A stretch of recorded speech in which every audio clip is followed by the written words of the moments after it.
हमारा महिमा से इतना प्यार था, जब तक हम उसके होंठों की लिपस्टिक नहीं चाट लेते थे हम सो नहीं पाते थे। आज तो हम सर ये फ़ोटो चाट के मतलब उतना तो नहीं हो सकता है, लेकिन फिर भी हम अपनी भावनाएं शो कर सकते हैं। तो वैसे तो रात में हम करीब 3 बार लिपस्टिक लगवा के चाटते थे, जिससे हमें फील होता था कि स्वास्थ्य बढ़िया है। और आज इतना डाउन स्वास्थ्य है सर, हम क्या चाटें आप बताइए पहले। और जो कॉस्मेटिक हमारा भरा था, हमने सोचा उसमें से कोई लिपस्टिक डायरेक्ट चाट के देखें, वो भी दीदी भर के ले गई। और अगर हम सोएं, अगर जब तक हम ये फ़ोटो ना देखें तब तक हमें नींद ही नहीं आती है, जब तक फ़ोटो ना देख लें।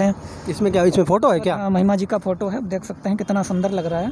बेचारी पता नहीं कैसी होगी इन हालातों में, देखिए सर कितनी अच्छी लग रही है, आप देख सकते हैं। ये आपकी वाइफ है? सर जब तक हम इनको साथ में ही लेके फ़ोटो घूमते हैं? सर साथ में जब कहीं होते हैं, याद आती है तो हम सर इसे देख लेते हैं। अगर हम रात को इसे पास में ना रखें तो हम सो ही नहीं पाते हैं, सपने आते रहते हैं खतरनाक, ऐसा लगता है बहुत चुड़ैल नाच रहे हो हमारे सपने में।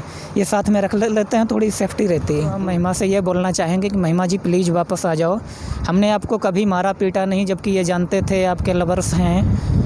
और भले ही तुम्हारे मायके वाले कितना भी दबाएं, अगर हमारा परिवार, अपना परिवार संभालना है, ज़िंदगी सही जीनी है तो आ जाओ प्लीज़, क्योंकि हम तुम्हारे बगैर जी नहीं पाएंगे। आपका क्या हाल है हमें नहीं पता है, हमें किसी भी तरह से आप बताइए कि आप कैसे रहती हैं, नहीं तो हम 2-4 दिनों में मर जाएंगे। अपना इतना बड़ा मैनेजमेंट है, उसे संभालो आके, अकेले हम पे कुछ नहीं हो रहा है। अगर आप हमारा वीडियो देख रही हो तो प्लीज़ वापस आ जाओ। 5 जून को सर हमें खांसी हो गई थी, तो हमने एक बार फेसबुक पे पढ़ा था कि लिपस्टिक चाटने से खांसी सही हो जाती है। तो 6 जून को रात को हमने वाइफ की लिपस्टिक चाट के देखा तो वाकई में खांसी सही हो गई। सर बहुत बढ़िया दवाई का काम करती है, ये हमें नहीं मालूम था। फिर हमने ये रोज़ की आदत बना ली, क्योंकि मौसम भी थोड़ा डाउन चल रहा था, अप डाउन का, तो हम अक्सर रोज़ चाट लिया करते थे, रात में कई बार, दिन में भी अक्सर। और ये बात हमें और वाइफ तक ही सीमित है। नहीं, आपको शादी से पहले जानकारी थी कि इनका अफेयर चल रहा है किसी और से? हाँ सर, जब हम गोद भराई में गए थे तो गाँवों के कुछ लोगों ने, जो उसके बुराई करने वाले होंगे, उनने हमें जानकारी दी थी, लेकिन हमने सोचा लड़की है, सुधर जाएगी, कोई दिक्कत नहीं। सर एक चीज़ बताइए कुलदीप जी, जैसे पिछले वीडियो में आपने मुझे बताया था कि आपकी वाइफ के किसी और से भी संबंध हैं, आपने पूरी घटना, पूरी जानकारी उसकी दी थी, तो उसमें आगे आपको क्या पता चला? आप अपनी जगह पर सही थे या कोई आपको गलतफहमी हुई थी? सर गलतफहमी नहीं हो, ऐसा हुआ कि इसके बारे में तो मैं पहले से ही मालूम था, कुछ लोगों ने जानकारी दे दी थी जिन्हें हम सार्वजनिक नहीं करना चाह रहे हैं। ऐसा हुआ कि जिस दिन हमारी वाइफ की चौथी वाले लोग आए थे, उसी दिन हमारे परिवार से ये राय दी गई कि आज ही विदा करा लाओ। तो हम विदा कराने चले गए और अपनी वाइफ से आधा घंटा पहले पहुंच भी गए। तो वहाँ सब कुछ लोगों ने कहा हाँ कोई बात नहीं बेटा, बढ़िया से उन्होंने मैनेज किया, नाश्ता पानी कराया। बोले बेटा मामा के यहाँ घूमने की इच्छा है, ये महिमा जी अपने मामा के यहाँ बहुत दिनों से नहीं गई हैं, तो मामा के यहाँ घुमा लाओ अगर तुम्हारी इच्छा हो तो। हमने कहा कोई बात नहीं, चलते हैं। जब हम, अच्छा इसके लवर के बारे में हमें पहले से ही जानकारी थी, हमने सोचा कोई बात नहीं, सुधर जाएगी। तो ये लव करना, प्यार करना कोई गलत बात तो नहीं है मेरी समझ में। तो करना, शादी के बाद करना ठीक है क्या? शादी के बाद, जैसे शादी आपसे कर ली उसके बाद भी किसी और से प्यार?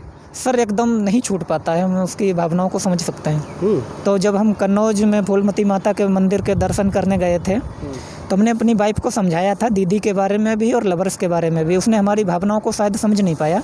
हमने ये कहा था कि महिमा जी ऐसा है, हम और लोगों की तरह नहीं, और पति होते हैं, अपनी वाइफ को कहीं घूमने नहीं देते हैं, डांटते मारते पीटते। हमने कहा मेरा ऐसा स्वभाव नहीं है, आप जब चाहें, जहाँ चाहें, जिस टाइम चाहें, रात दिन कहीं भी घूम सकती हैं। और हम चाहें घर पे हों या ना हो, आप बस एक कॉल करना, चाहें किसी भी फ़ोन से करना, आपको गाड़ी और ड्राइवर घर पे मिलेगा। अब हमने इसीलिए कह रखा था कि इसको लवर्स के बारे में ज़्यादा प्रॉब्लम ना है। और मेरा विचार ये था धीरे धीरे मेंटेन हो जाएगा, धीरे धीरे भूल जाएगी, लेकिन वो हमें करने का मौका ही नहीं मिला। वाइफ को हमने समझाया था मंदिर में बैठ के, आप उसका इंटरव्यू ले सकते हैं। हम ही ने तो नहीं लव किया, हम जब हमने किया नहीं तो उसकी हम परिभाषा नहीं जानते।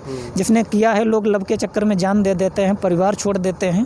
तो वही मेरे दिमाग में ख्याल आ रहे थे फिल्मों को देख के। तो हमने उसे अथॉरिटी दे दी, हमने कहा मिलने जब जहाँ जाना चाहूँ तो जा सकती हो, उससे आप पूछ सकते हैं। हमने कहा ये मंदिर में बैठ के। शादी से पहले कुछ हमारा डिस्टर्बेंस हो गया था, जिसकी वजह से हम कन्नौज चले गए थे गुस्से में आके। शादी से पहले या बाद में? शादी से पहले। तो हो गया था ससुराल वालों से कुछ मामले को लेकर, हालांकि हमारी वो गलतफहमी थी, तो हम शादी के 2 दिन पहले ससुराल में बुलाया गया कि शादी करना चाह रहे हो है या नहीं। तो हम ससुराल गए भी थे अपने बाइक से, वहाँ पापा जी गए थे और जीजा जी भी गए थे। पापा के अब हम पूर्व पिताजी कहेंगे उन्हें, क्योंकि उन्होंने हमें संपत्ति से बेदखल कर दिया है। तो इन्होंने बात ये रखी थी कि ये हमारा लड़का है, ये थोड़ा नालायक है, और बहू जो है हम अपनी घर में रखेंगे, और उसमें एक तांत्रिक का बहुत बड़ा रोल है। फिर चलते चलते आ गई 20 जून, ऐसे उल्टा सीधा चलता रहा। इन्होंने कई बार तांत्रिक को बुलाने की कोशिश की, लेकिन हमारे पड़ोसी भी बहुत बढ़िया हैं। और सर हम इसको अकेला इसलिए नहीं छोड़ते रहे थे घर पे, क्योंकि जो कांड हो गया है उसी से बचने के लिए, क्योंकि वो साला तांत्रिक पीछा पड़ा रहता है, आज भी पीछे पड़ा है, जिसका नाम रंजीत सिंह है और मेरे पड़ोसी में पड़ता है। काफ़ी बवाल हुआ है उसके चक्कर में हमारा, तो सर पूरा घर बर्बाद हुआ। तो सर फिर हम चले जलालाबाद के लिए, क्योंकि पापा की ये जिद थी कि बहू घर में रहेगी, लेकिन हमें भय था तांत्रिक का। तो हमने कभी भी अकेला उसको नहीं छोड़ा इन लोगों के बीच में, जहाँ रहे संग रहे।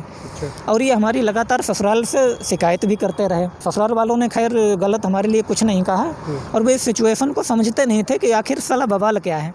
और वाइफ को हमने समझा रखा था कि तांत्रिक की चपेट में मत आ जाना धोखे से भी, क्योंकि जो भी उसके चपेट में आता है उसका परिवार बर्बाद हो जाता है। जैसे आप हमारी हालत देख रहे हैं सर, ना खाना ना पीना, सेविंग में नहीं हुई है 1-1.5 महीने से। शाम हो गई, कुछ खाया पिया नहीं आपने? सर कहाँ से खाएं, वाइफ की याद में कुछ अच्छा ही नहीं लगता। अब जिसकी वाइफ चली जाए पूरा घर इधर उधर हो जाए।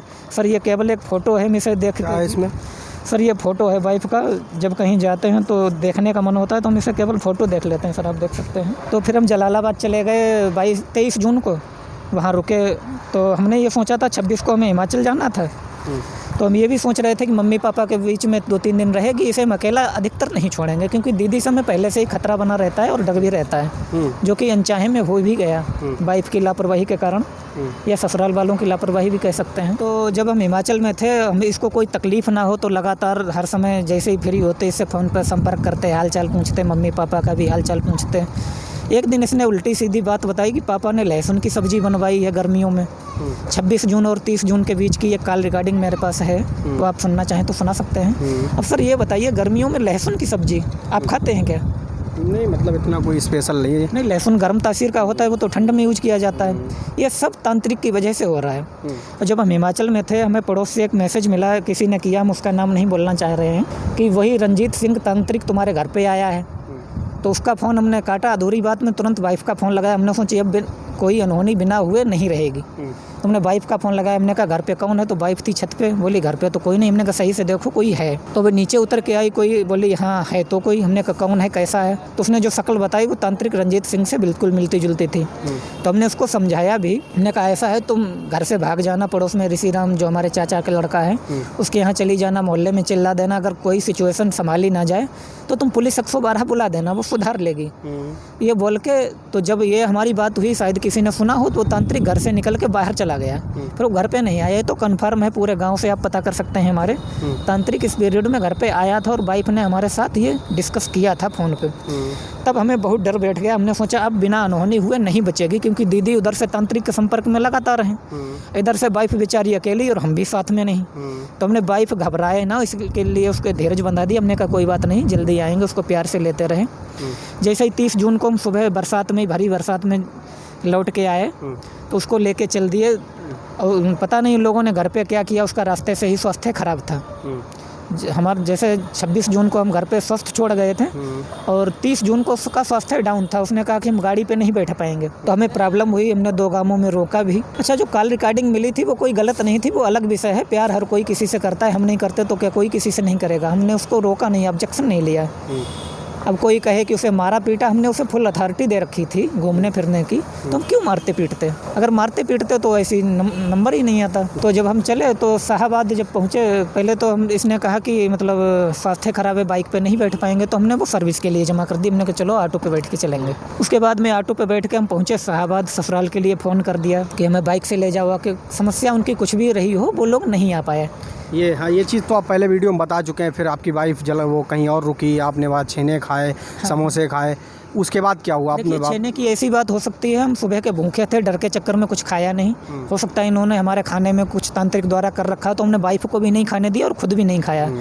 तो शाम को जो उन्होंने छेने ने खवाए, हो सकता है वो निर्दोष हों, ये कहना मुश्किल है, क्योंकि सुबह का भूखा आदमी अगर शाम को कुछ खाएगा तो हो सकता है उसे नशा टाइप में कुछ लगे, या जब पेट भरता है तो नींद सी आने लगती है। तो हो सकता है उन्होंने कुछ मिलाया, या हमारी गलतफहमी रही हो, ऐसा हो सकता है। फिर आगे क्या हुआ था? तो उसका स्वास्थ्य खराब हो गया था और शायद इसी वजह से, तांत्रिक की वजह से उसका स्वास्थ्य खराब हुआ। तो हुआ ये, अगर लड़के गलत होते तो हमारे साथ में नहीं जाते। हालांकि उसके प्रेमी थे, ये हमें मालूम है, लेकिन अगर उन्होंने जेवर चुराया होता तो वो साथ में नहीं जाते। वो CHC तक हमारा साथ देते रहे। हम जो बैग उनके रूम पे छूट गए थे, वो बेचारे CHC में बैग देने आए, दोनों बैग, हमारा वाला हिमाचल वाला और जो घर से लेके चले थे वो वाला। फिर हमारा चश्मा छूट गया था, वो भी बेचारे देने आए, अस्पताल में साथ देते रहे। तो उन्होंने हमारे साथ कोई ऐसा खास गलत व्यवहार नहीं किया, प्यार से लिया हमें। और 1 जुलाई जो थी उसमें भी, अच्छा सर, हमने जो रात में फ़ोन कर दिए थे अपनी ससुराल को, अपनी दीदी चंदगोई में मदद लेने के लिए, क्योंकि कई दिन के हम जगे हुए और वाइफ का स्वास्थ्य खराब, तो ससुराल से सासू जी हमारी बहुत अच्छी आदत की हैं, और हमारी वाइफ के मौसा जी, उनका नाम नहीं मालूम है, वो लोग आ गए थे, और चंदगोई से दीदी के यहाँ कोई नहीं गया। अब हमें आप ये बताएं, अगर कोई सुने, कितनी भी दुश्मनी हो किसी से, बिल्कुल, और कोई बीमारी का नाम सुने तो लोग अक्सर मिलने जाते हैं, चंदगोई से कोई नहीं गया। और सर एक बात और ध्यान आ रही है, जैसे कि जब हम हिमाचल में थे तो हमारी वाइफ ने फ़ोन किया था कि पापा ने बिजली के तार काट दिए, तो अब मामला बढ़े ना, इसलिए हमने वाइफ को शांत करा दिया था। हमने सोचा कोई बात नहीं, ससुराल जाके वहीं बैठ के बात करेंगे, घर पे तो साला रहना ही नहीं है। 15 जुलाई को हम गए ससुराल, ससुराल वालों ने समझाया बुझाया कि आ जाओ बेटा, कोई बात नहीं। तो हम गए तो वहाँ उन्होंने मोटरसाइकिल ले ली, मोबाइल, लैपटॉप और ये चार्जर वगैरह सब 42,000 रुपये थे, हमारी बैग में पैक थे, वहाँ ले लिए। तो हमने सोचा, ससुराल आप वाइफ से मिलने गए थे? हाँ, मिलने गए, तो उससे पहले भी जा चुके थे। हमें सुनने को मिला था कि तो नहीं, ससुराल वालों ने क्या किया, आपकी बाइक छीन ली? और सर छीना नहीं, हालांकि लिया प्यार से। अच्छा, प्यार से लिया। हाँ, उससे पहले हम जा चुके थे, वाइफ का स्वास्थ्य खराब था, तो ससुराल वाले हमें गलत समझ रहे थे, लेकिन फिर भी वो अच्छे लोग हैं। तो हमने 112 बुलाई, 112 की मदद से हम घरवाली को देख आए थे। फिर 15 जुलाई को गए थे। फिर जब रास्ते में हम आ रहे थे तो एक पिकअप आई, तो उस पर जीजा जी के बड़े भाई बैठे हुए थे। तो उनने हमें देखा, पता नहीं उनकी प्लानिंग क्या पहले से सेट थी। हमारे जो वाइफ के मौसा जी हैं वो हमें रोड तक छोड़ गए, और वहीं 10-5 मिनट में वो पिकअप आ गई, जिस पर जीजा जी के बड़े भाई श्री हेमराज जी बैठे हुए थे। उनने कहा, कुलदीप कहाँ घूम रहे हो? उन्हें कहीं नहीं, ससुराल आए थे। उनने मोटरसाइकिल वगैरह ले ली, बोले आओ साथ में, कोई बात नहीं। तो जब हम बैठ गए, फिर वो हमें पकड़ के लगाया हमारे तमंचा, बोले बैठे रहो चुपचाप। तो हम तो पहले के ही कन्फ्यूज थे, तो हम और डर गए। फिर उन्होंने कोई सुनसान जगह पे ले जाके हमें बहुत मारा पीटा, और हमारी कोई गलती नहीं थी, बिना बात के सर। ससुराल से हम सेफ आए, बोले अब ससुराल वालों के खिलाफ तुम FIR कराओ। तो सबसे पहले तो हम थाना शाहबाद में गए, वहाँ बोले कि नहीं, क्षेत्रीय थाना में जाओ। इन्होंने हमें धमका रखा था कि हमारा नाम लिया तो गोली मार देंगे, और ससुराल वालों का नाम लिखवाना। वो ऐसा क्यों चाहते थे, मारा उन्होंने, कि ससुराल वालों पर आप केस करो? सर ये तो उन्हीं से पता चलेगा, क्योंकि वो हमारे खिलाफ रहते हैं, वो उनसे हमारी खुशियाँ देखी नहीं जाती सर। फिर गाड़ी में उन्होंने 2-4 घूंसे भी मारे हमारे, फिर पता नहीं कहाँ सुनसान जगह पे ले जाके हमें बहुत मारा पीटा, और पेट्रोल ऊपर से डाल दिया, बोले जला दो सालो। तो कुछ उन्हीं के साथी बोले, जलाओगे सालो, सबके सब जेल जाओगे, और ऐसे ही छोड़ दो। तो हमें धमका के छोड़ा कि ये जो हमने किया है, ससुराल वालों का नाम रखोगे और उन पे FIR कराओगे।